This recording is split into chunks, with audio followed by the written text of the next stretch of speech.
T.B.Photo X1.5 TFX, and welcome back to another video. Well, we're in the end of January 2021, and how about making good on some of those New Year's resolutions, so to speak, that usually gets put on the back burner? In today's episode, I run in place, demonstrate some kind of pulling power, I still sit in a chair,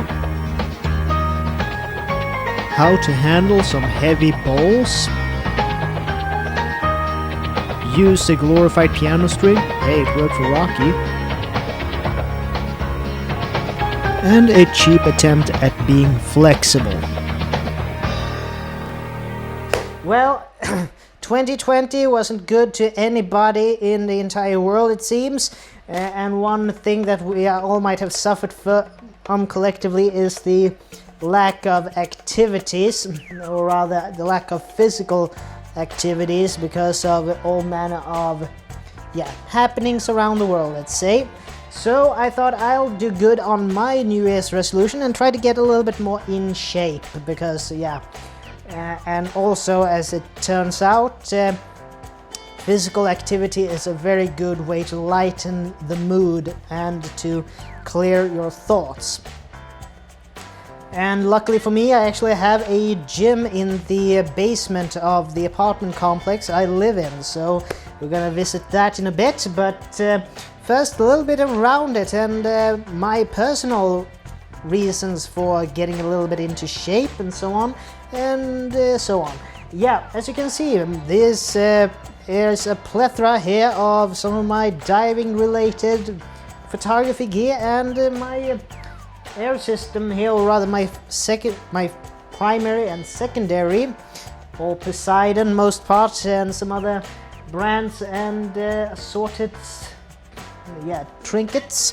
But anyway, one thing, I will put a link in the description to a channel that I have plugged many times before here, Divers Ready with James Blackman, who is a tech diving instructor living in Florida. And he talks about in one of his videos how to suck less air. What did you think it was about? Kinky. No, oh, not like that. Pervert. Well, no, not really that way, but it's about how much air that you get rid of during a dive. For you guys who are not into scuba diving, here in Sweden we use bars, and I know that in a lot of other places you use PSI when measuring the amount of air you have in your tank. So basically what it's about is that when you start the dive, you have a set of goals throughout the dive and so on. So for instance, if you have a 300 bar tank, which is one of the bigger ones that you can have, or rather bigger pressures you can have, because you can have anything from like a 10, 15 or so on liter tank. So you have the amount of liters in your tank times the amount of bars you have, which is your total amount of liters of air, or nitrox if you're a nitrox certified diver, or trimix if you're certified to use that. But anyway, if you start out your dive at 300 bars, for instance, you have a couple of signs that you need to know. If you go from 300 and you have used half your tank, you do this, which means half tank, which means basically you have 150 bars remaining. And then you have this, which means 50 bars left, which means that we need to cut the dive short here, because when you have 50 bars, regardless, that means that, well, we need to abort the dive for now. That is because we always plan to have a reserve when we surface. And that's just a safety precaution. I'm not into cave diving or any type of penetrative diving, but Kinky. no, oh, not like that. Pervert. They usually, if they have a 300 bar tank on them, they divide it into thirds. So you have 100 bars to get in, 100 bars to get out, and a further 100 bars in reserve, so they are even more even more conservative with their gas use, and that's when sac rate comes in, and that is about how much air you or any other breathing medium you go through during a dive. So there is a bunch of ways to lower your sac rate, that is using less air per every dive, and one way I believe is one of the premier ways to lower your sac rate is cardiovascular exercise and being a little bit more in shape, so you will not exert yourself that much during the dive. So anyway. G'day, how the fuck are you? Chopper Reed here at Chopper's fucking health retreat. Now, we all know that bloody weight gain's a serious issue because we've seen the bloody Biggest Loser, right? So I won't be making any jokes today. Now, the best way to get fit is a combination of cardio, fucking vascular and weight training, yeah? Fucking go, go, go! Fucking, look at me, copper! Up yours! Hydration is an important part of fitness, yeah? In fact, by the time you're thirsty, you're probably already dehydrated, yeah?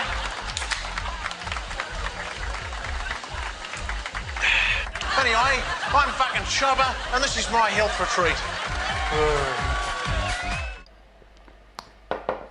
So my goal is basically to improve my cardiovascular performance in order to be able to make the most out of a dive when the season starts up again, hopefully in 2021, pending how the entire situation evolves.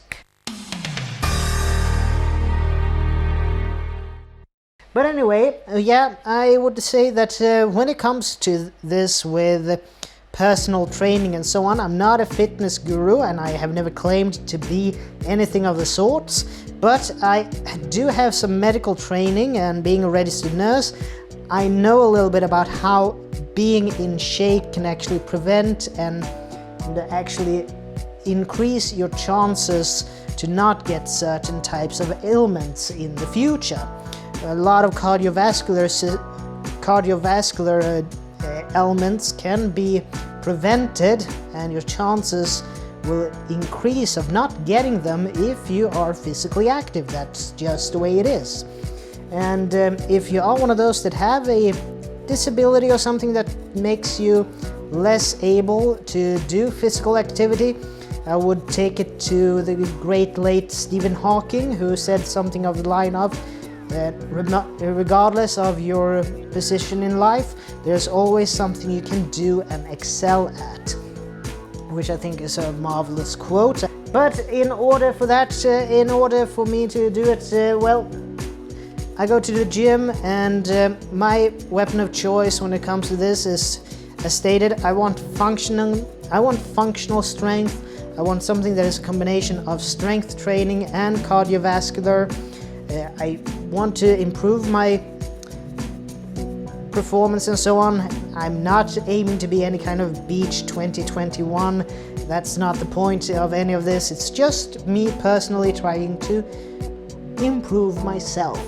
Well, for me, it's kettlebells that are my weapon of choice, because you do cardiovascular, you can do strength training, and you can get functional training. And you also get a lot of, stability in the movements, and you get a lot of balance training as well. So that's something I really condone in personal fitness. And then other things like jump rope and treadmill and rowing machine as well. Those are some of my favorites. Then there are some other free weight exercises and some calisthenics that I really enjoy as well.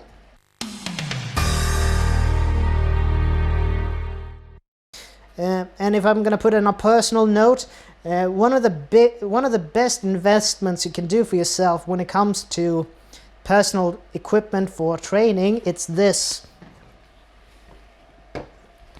a good pair of shoes.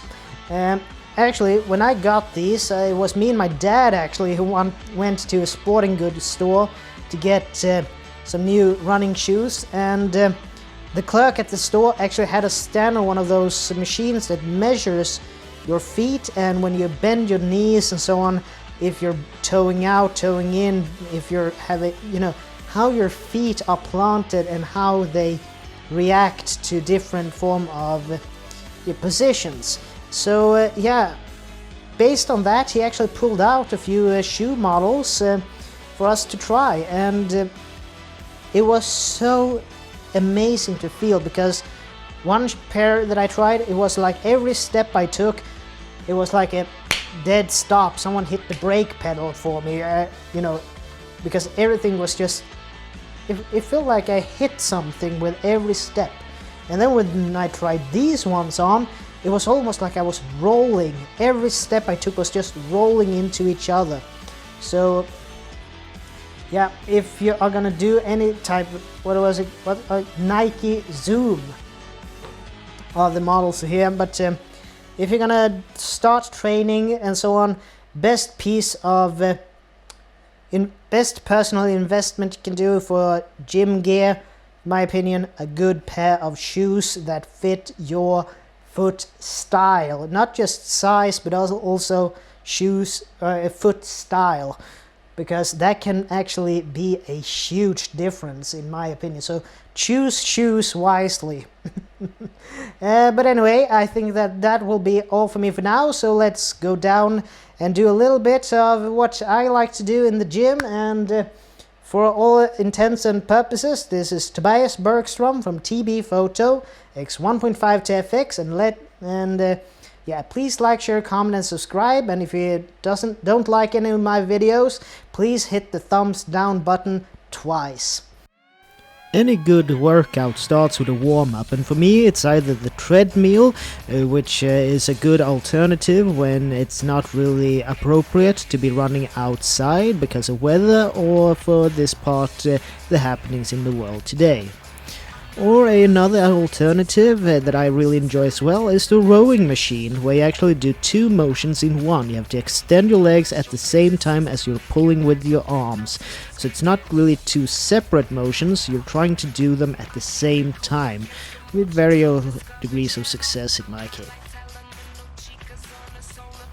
Now, the mother of all kettlebell exercises, the kettlebell snatch. One of my favorite exercises because it's good for shoulder, core, and stability. It is one of those that you can do explosively, and yeah, one side at a time. And I'm using a 16 kilogram kettlebell in this example, and I try to do about 10 reps a side. Really, really brilliant exercise.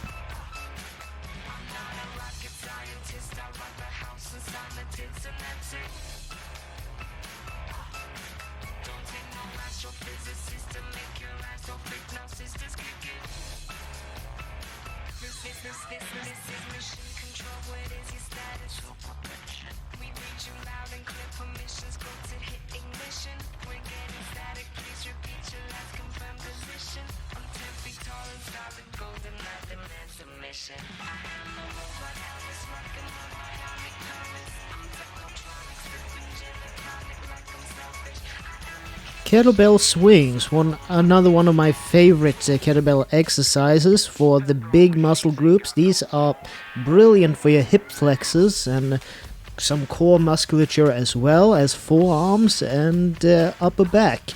Really great both as a single hand and as a double hand regular swing.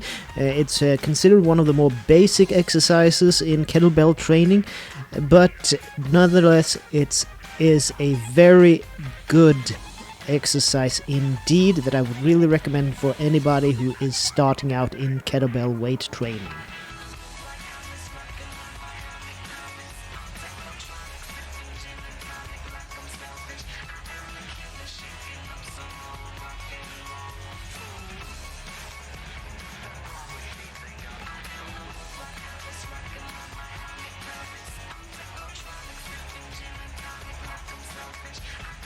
Another classic exercise performed with kettlebells, the bench press. Here I'm using two 12-kilogram kettlebells, one in each hand as you can see, and this is good for your deltoids and pectoral muscles. Really brilliant exercise. And yeah, I try to do at least 10 reps per set here, so yeah, it's a great exercise for your chest muscles and as I said, deltoid.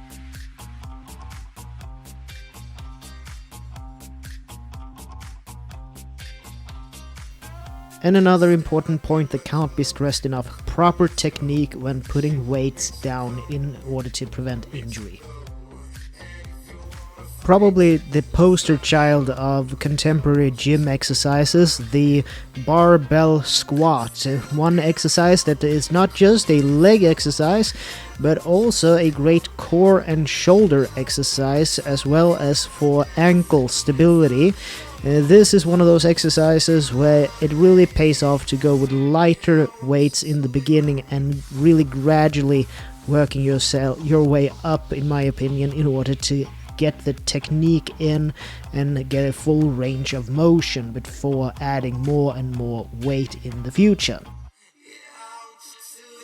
And yet again, good technique to putting the weights down in order to prevent injury. Here, a rack to put it down in.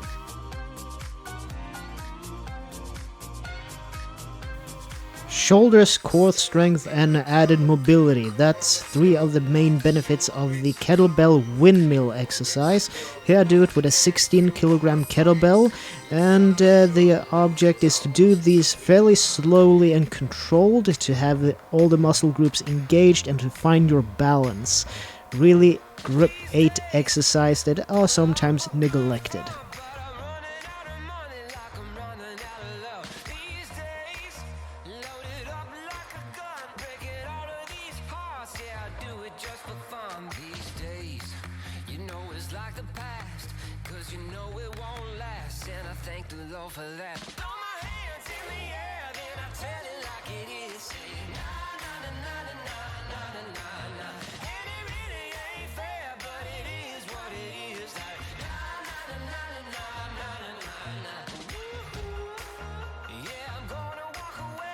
The modified kettlebell long cycle. If this doesn't get your blood pumping, nothing will really do it. Well, this is a combination of 3 exercises rolled into one. So, let's see here. It begins with a rack, a squat, and a press or a thruster, depending on what you feel most comfortable with doing.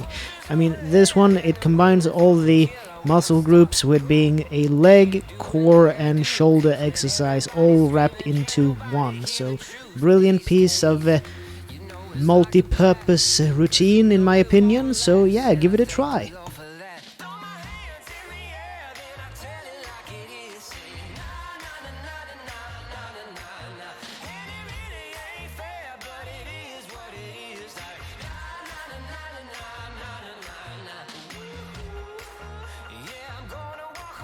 Another brilliant explosive kettlebell exercises are the gorilla cleans, where you alternate going into rack position with right and left hand. This is a brilliant exercise to really get your blood pumping and to have coordination in your movements. Really brilliant exercise.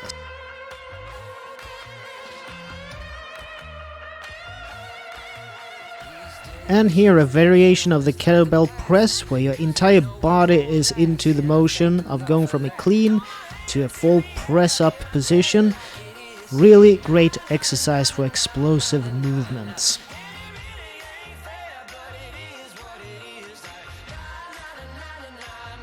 And finally, jump rope, one of the more old school exercises for warm up, cool down. Pick your choose. Well, if it was good enough for Sly Stallone in Rocky, well, it is good enough for me. This is actually a very good coordinative exercise, so yeah, don't diss it because it's a little bit more old school. Well, just a pair of speed ropes and so on, really great to do a cool down. And also keep in mind, being well hydrated when exercising. I prefer just plain old water. So yeah, I think that's all for me for now, and we're going into stretch.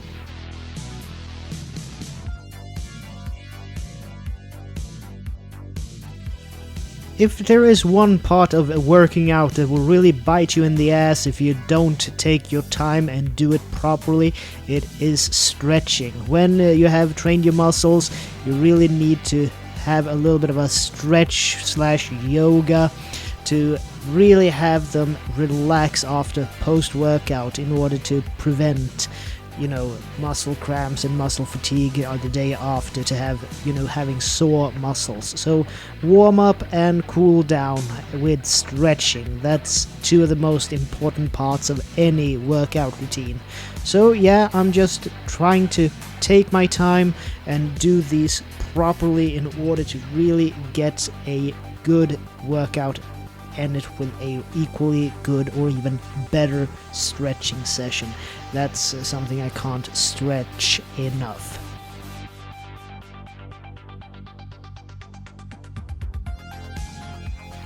And if there should be any fitness expert out there that happens to stumble upon this video and see that I'm doing something completely incorrectly or in a dangerous fashion, well, by all means, feel free to put it in the comment section below, and how to, at that point, correct that form of error, because I'm here to improve, and that's the entire premise of this little tutorial, or not really tutorial, but this exercise montage, I should probably say, to try to better myself for 2021 in order to, get a bit better physically.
I think I saw Nicolas Cage doing something like this in Con Air back in the 90s.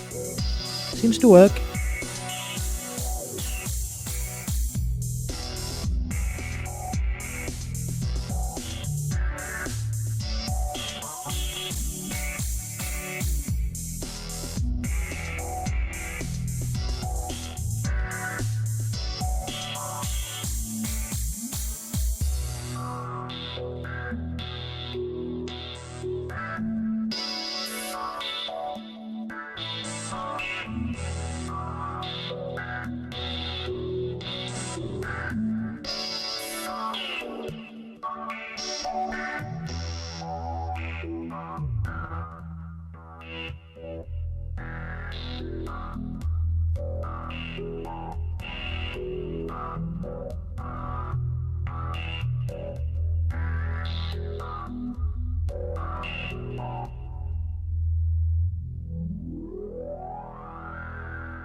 When I was a bit younger, I did do Brazilian Jiu-Jitsu, and this was a good stretch exercise in order to make mobility when trying to avoid an opponent. So yeah, trying to retain a bit of that flexibility even now when I'm 31 at the time of this recording.